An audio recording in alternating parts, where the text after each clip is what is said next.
আসসালামু আলাইকুম, ঈদ মোবারক। আপনারা সবাই ভালো আছেন নিশ্চয়ই। আজকে আপনাদের সামনে রান্না করব শিক কাবাব। যেহেতু সবাই কোরবানি দিয়েছে, গরু সবার বাসায় আছে, গরুর মাংস। এখন আমি দেখিয়ে দিচ্ছি কি কি লাগবে। আমি গরুর মাংস নিয়েছি 500 গ্রাম। এর সাথে দিতে হবে 1 কাপ পেঁয়াজ বেরেস্তার সাথে 2 টেবিল চামচ টক দই। এটাকে ব্লেন্ড করতে হবে। খোসা সহ 2 টেবিল চামচ পেঁপে বাটা, আধা টেবিল চামচ আদা বাটা, 1 টেবিল চামচ টমেটো অল্প একটু। আর গরম মশলার জন্য লাগবে 4টা এলাচ, অল্প কিছু দারচিনি, 2টো তেজপাতা, কিছু লং আর গোলমরিচ, একটু লেবুর রস, সামান্য একটু পোস্ত দানা। এটা একটু বেটে দিতে হবে। আর লাগবে পরিমাণ মতন তেল, সরিষার তেল, অবশ্যই সরিষার তেল লাগবে। আর লাগবে লবণ পরিমাণ মতন। আরও নিতে হবে বেসন গুঁড়া, টেলে নিতে হবে 2 টেবিল চামচ, হলুদ সামান্য, মরিচ গুঁড়া 1 টেবিল চামচ, ধনে গুঁড়া 1 টেবিল চামচ, জিরা গুঁড়া 1/2 টেবিল চামচ, কাবাব মশলা 1 টেবিল চামচ। এখন আমি সব ব্লেন্ড করে আপনাদের সামনে আবার হাজির হচ্ছি। এখন পেঁয়াজ বেরেস্তা 1/2 কাপ, টক দই 1/3 কাপ, এটাকে আমি ব্লেন্ড করলাম, করে এটার সাথে মিশিয়ে দিলাম।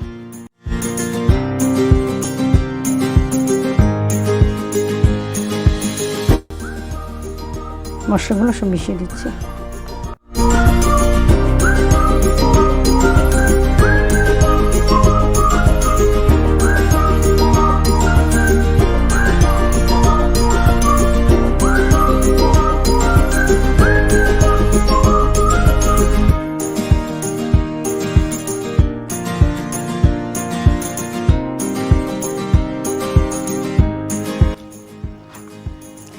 মাখিয়ে 24 ঘন্টা ম্যারিনেট করে রাখবো। 24 ঘন্টার পর আবার আপনাদের সাথে দেখা হবে। 24 ঘন্টা হয়ে গেছে। এখন কাবাবগুলোকে কাঠির মধ্যে গেঁথে ভেজে ফেলবো। কাঠিটাকে পানিতে ভিজিয়ে নেবেন।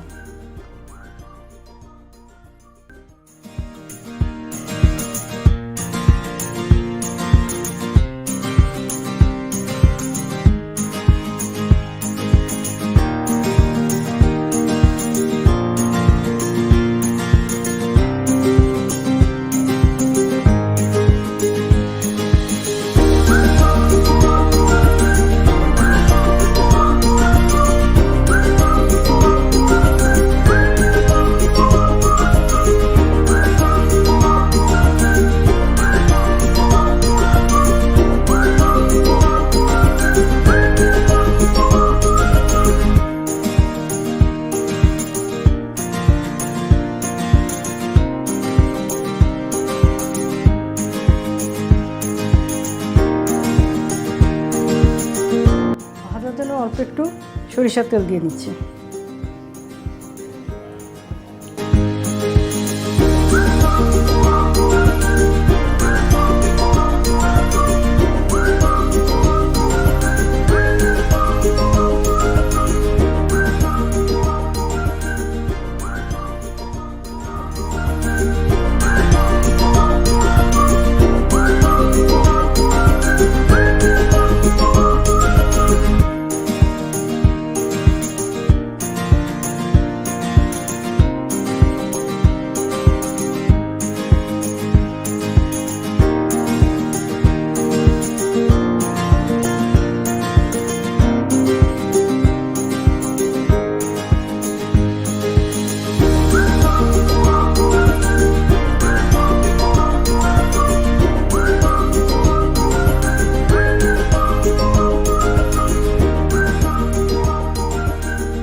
কাঠি কাবাব আপনারা সবাই ট্রাই করবেন।